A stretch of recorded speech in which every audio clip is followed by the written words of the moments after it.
Con xin kính chào cộng đoàn. Kính thưa cộng đoàn, thứ năm tuần tới, ngày 15 tháng 8, toàn thể hội thánh long trọng cử hành lễ Đức Maria hồn xác lên trời.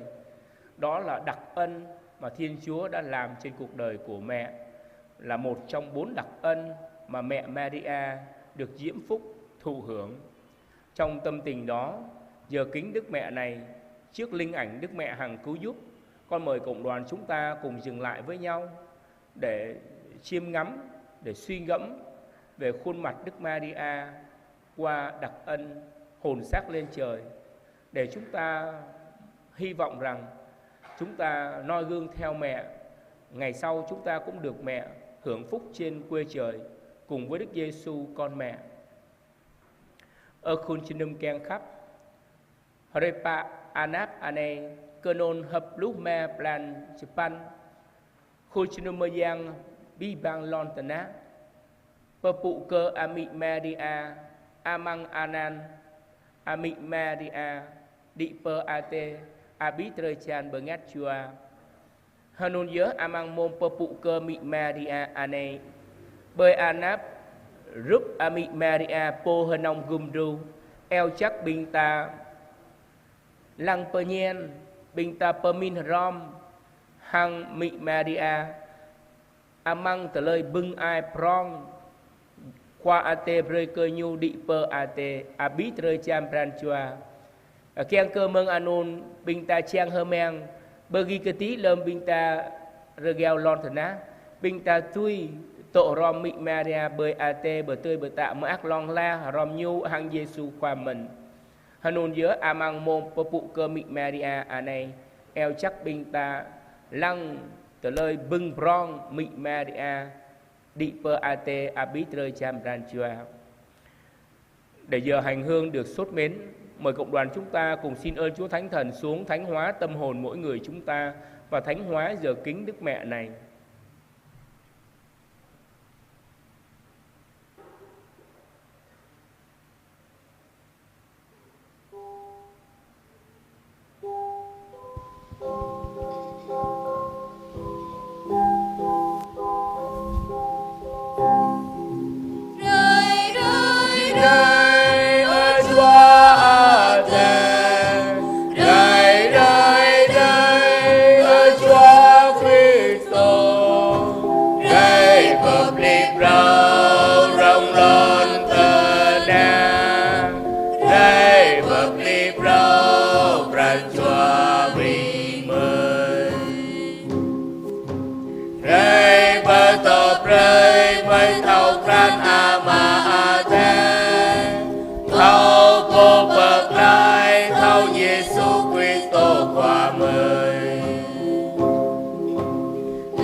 Lạy Thiên Chúa toàn năng hằng hữu, Chúa đã đưa lên trời cả hồn lẫn xác Đức Maria, là trinh nữ vô nhiễm và là thánh mẫu của con Chúa. Xin cho chúng con hằng biết hướng lòng về phúc lộc quê trời, để mai sau được cùng thánh mẫu chung hưởng vinh quang. Chúng con cầu xin nhờ Đức Kitô Chúa chúng con. Mời cộng đoàn chúng ta cùng dâng lời tiếng hát ca khen mẹ qua lời bài hát.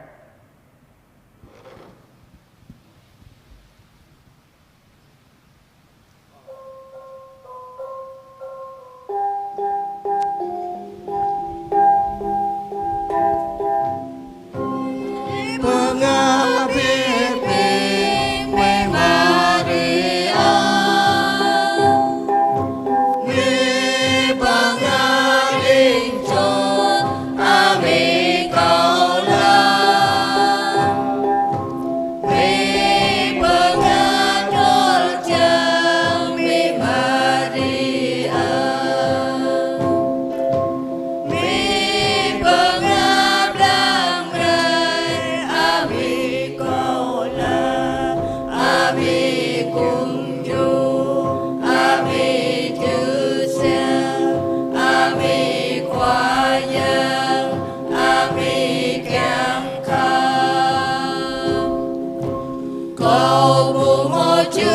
chi cơ năng ta là mẹ cầu buồn màu hán chi bay ta là mẹ cầu buồn màu mơ này chi nông ta là mẹ cầu buồn màu crum crum chi đam ta là mẹ rơ cầu hi bắp nhảy rơ cầu hi kéo trái rơ cầu hi vai lang rơi đam mẹ là hoa núi rừng mẹ Maria con người ca kinh mừng ôi mẹ của con người con dân tộc đơn đồng cổ đồng xin ẩn náu nơi mẹ ôi mẹ của con ôi mẹ hằng cứu chung ôi mẹ vinh quang ôi mẹ muôn ơn ôi mẹ yêu thương.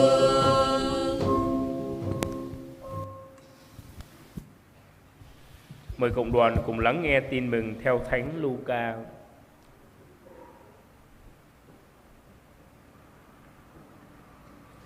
Hồi ấy bà Maria vội vã lên đường, đến miền núi vào một thành thuộc chi tộc Juda. Bà vào nhà ông Giacaria và chào hỏi bà Elizabeth.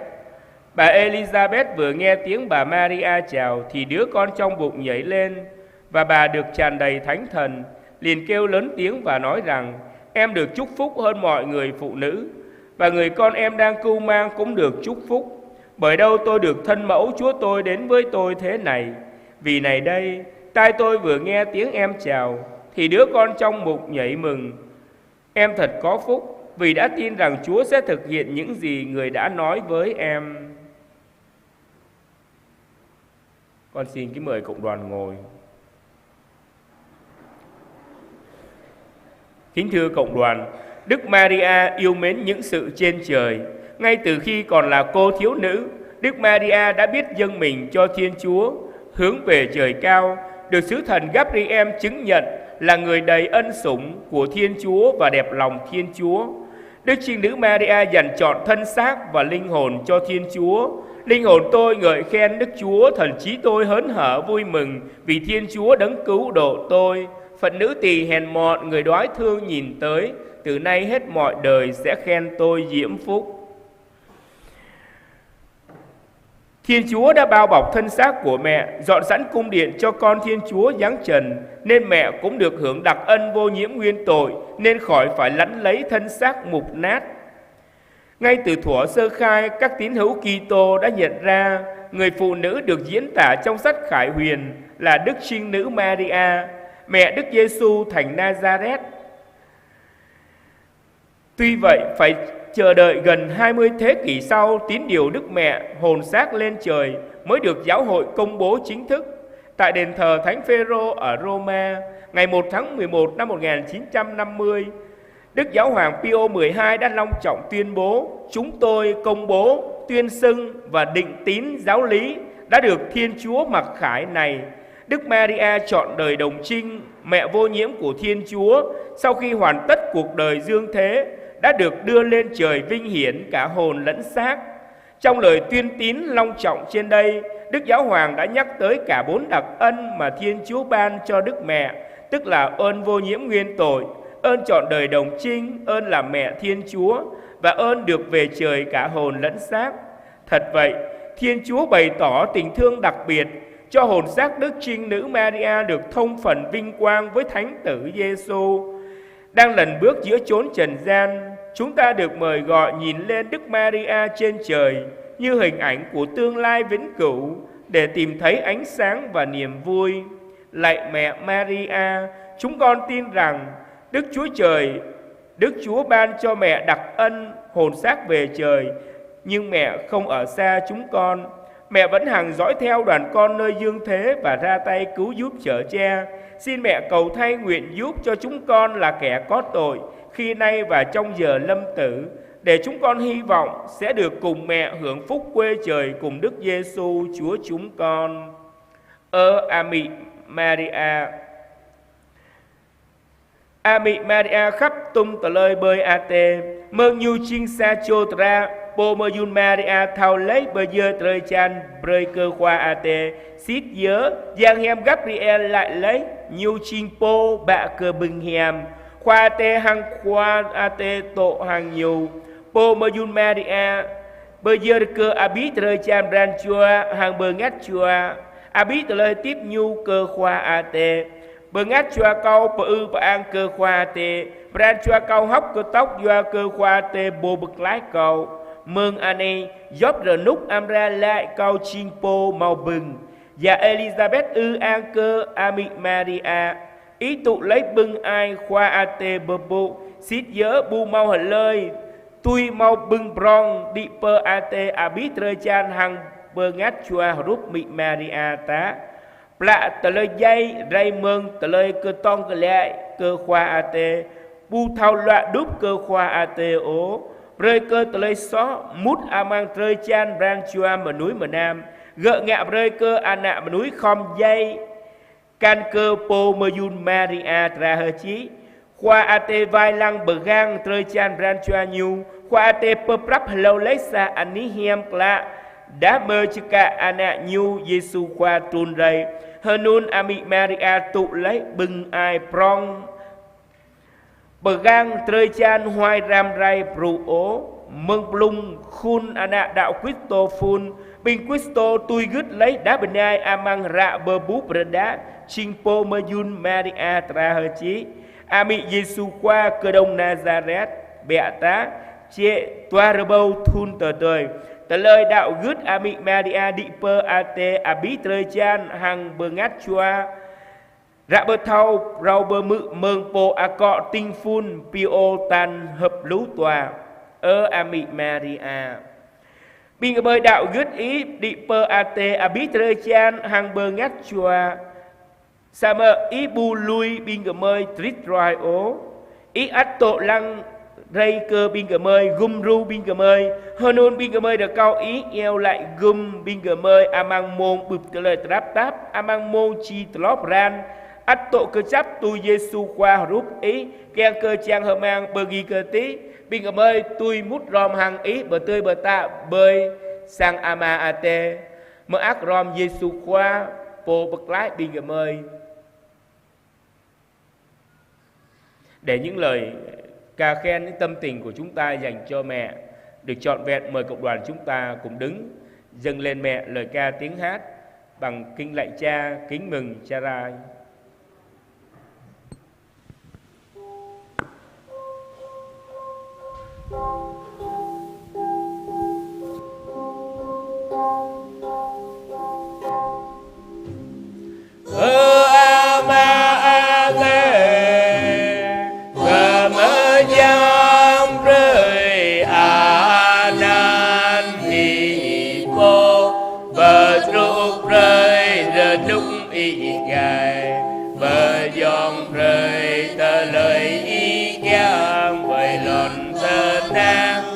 Ga cơ blom ado bông hoa rim rơi tru ra an này bắp dày rơi tờ lời so mời tôi hàng mời bắp mời mân cơ bình bồ so hàng mời năm lùi mời rơ bù mang tờ lời lồng sông bậc lai mới mừng giang san họ bờ a quê Maria bà cơ vững nhang qua thế tổ tôm in bờ bu bờ đi gợi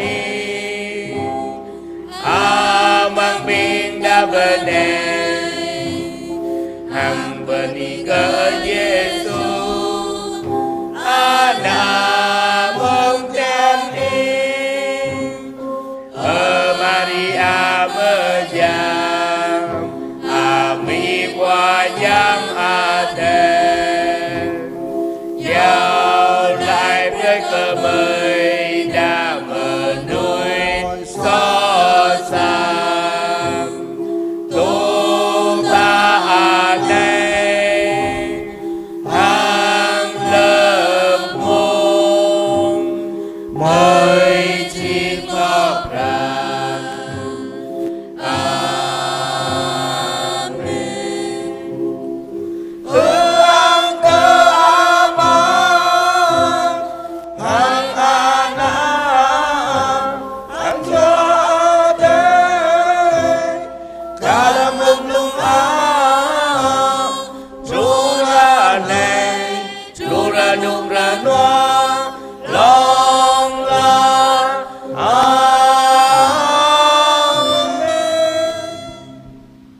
Giờ đây mời cộng đoàn chúng ta cùng hiệp ý với những người đến tạ ơn và xin ơn qua lời chuyển cầu của mẹ.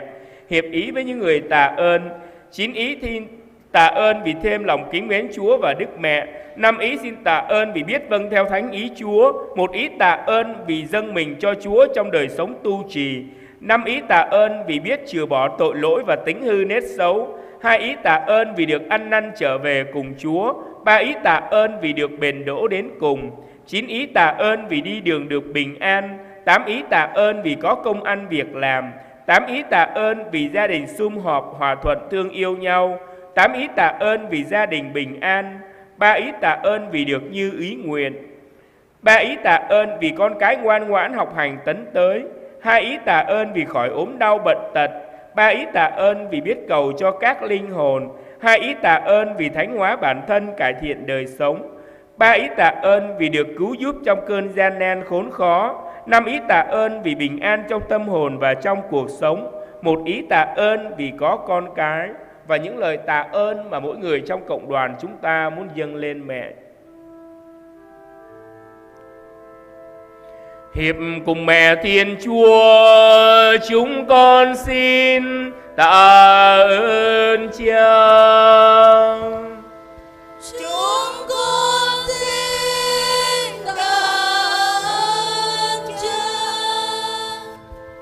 Hai này bình ta mút rom hang bimbo bani bưng, bạ cho bani bưng doa cơ thêm ran khắp qua giang ate hang mị Maria, sa cho bani bưng doa cơ thao mự ghép qua giang ate, toa ban cho bani bưng doa cơ neo amang chelan rồi nút rồi noa, clau cho bani bưng doa cơ mau brahma, clau cho bani bưng doa cơ sang nọ bơ góp thao mút rom keng khắp.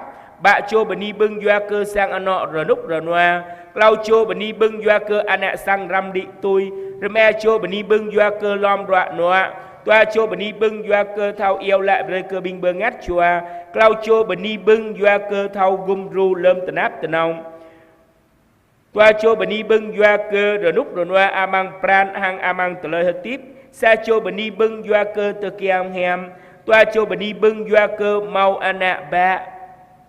Hàng tum từ lời bần y bình ta keng bơ dơ cơ mị Maria hà này bình ta mút rom bơ dơ cơ mị Maria khoa thêm. Hiệp cùng mẹ Thiên Chúa, chúng con xin tạ ơn Cha. Chúng con xin tạ ơn Cha. Giờ đây mời cộng đoàn chúng ta cùng hiệp ý với những người đến xin ơn qua lời chuyển cầu của mẹ. 14 ý xin thêm lòng kính mến Chúa và Đức Mẹ. 9 ý xin biết vâng theo thánh ý Chúa. 1 ý xin biết dâng mình cho Chúa trong đời sống tu trì. 12 ý xin chừa bỏ tội lỗi và tính hư nết xấu. 7 ý xin ăn năn trở về cùng Chúa. 10 ý xin bền đỗ đến cùng. 17 ý xin đi đường được bình an. 9 ý xin có công ăn việc làm. 9 ý xin mau trả hết nợ. 2 ý xin đòi được nợ. 16 ý xin gia đình sum họp hòa thuận thương yêu nhau. 20 ý xin gia đình bình an. 6 ý xin được như ước nguyện. 10 ý xin cho con cái ngoan ngoãn học hành tấn tới. 1 ý xin tìm được người thân. 20 ý xin khỏi ốm đau bệnh tật. 10 ý xin được ơn chết lành. 16 ý xin cầu cho các linh hồn. 11 ý xin thánh hóa bản thân, cải thiện đời sống. 8 ý xin cứu giúp trong cơn gian nan khốn khó. 12 ý xin bình an trong tâm hồn và trong cuộc sống. 2 ý xin sinh nở được bình an. 2 ý xin có con cái. 2 ý xin tìm thấy của cải. Và những lời xin ơn mà mỗi người trong cộng đoàn chúng ta muốn dâng lên mẹ chuyển cầu. Nhờ lời Đức Mẹ chuyển cầu, xin Chúa nhận lời chúng con. Xin Chúa nhận lời chúng con. Hôm nay mình ta mút rõm hang binh bô được cầu bưng cơ nang bơi mị Maria yêu lại gum. Hợp lũ toa chưa được cầu bưng bơi thêm đan khắp qua giang AT hang mị Maria. Hợp lũ toa chưa được cầu bưng thao mư ép qua giang AT. Sa chưa được cầu bưng thao bơi dơ từ lời tiếp hang bọa bơ com từ lời chan. Hợp lũ sa chưa được cầu bưng thao lui từ lời xó hang cờ núi sát ram. Toa đã ban chưa được cầu bưng thao hợp róc đoại lại hang qua giang AT. Hợp lũ sa chưa được cầu bưng cơ chắp trú bờ đút. Hợp lũ bạ chưa được cầu bưng neo amang chưa lan rồi nút rồi noa. Bạ chưa được cầu bưng mau bọa mạ. Toa đã ban chưa được cầu bưng tanh la bí nước. Bạ chưa được cầu bưng tui mạng lại nước arang đòm. Hợp lúc bạ chưa được cầu bưng sang ăn nọ bơ góp thao mút ròm kèng khắp. Hợp lúc toa chưa được cầu bưng sang ăn nọ rồi nút rồi noa. Toa chưa được cầu bưng tui pran tui ăn nọ kèng. Hợp lúc chưa được cầu bưng ăn nạ sang ram đi tui bập lòng trình trú. Sa chưa được cầu bưng bút lại mà núi trệ chèm. Toa đã ban chưa được cầu bưng lom rọa mạ. Hợp tờ chú chưa được cầu bưng dây mơ ác. Tờ chú chưa được cầu bưng thao yêu lại bởi cơ binh bơ ngát chùa. Chú chưa được cầu bưng thao bơ chí từ lời bồ bập lý từ lời hết tiếp. Chú chưa được cầu bưng gồm ru lơm tờ náp tờ nông. Rơ me chưa được cầu bưng rồi nút rồi noa amang bran hằng amang từ lời hết tiếp. Sa chưa được cầu bưng tờ kèng hem. Toa chưa được cầu bưng ăn mau ăn nạ bé. Lau chưa được cầu bưng ép bú công ngàn. Hằng tùm từ lời được cầu bình ta kèng bây giờ cơ mị Maria yêu lại gum. Hà này bình ta mút rõm bây giờ từ lời cờ vứ được cầu. Nhờ lời Đức Mẹ chuyên cầu, xin Chúa nhận lời chúng con.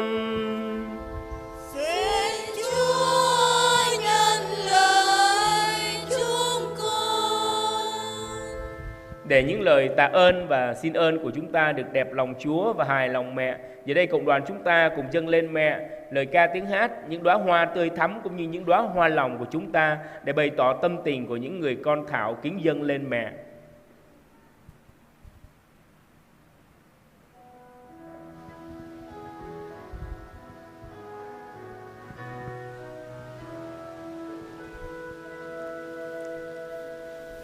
Maria cha cha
Mừng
Đoàn con nay bước đường đời, dõi trông theo bóng mẹ.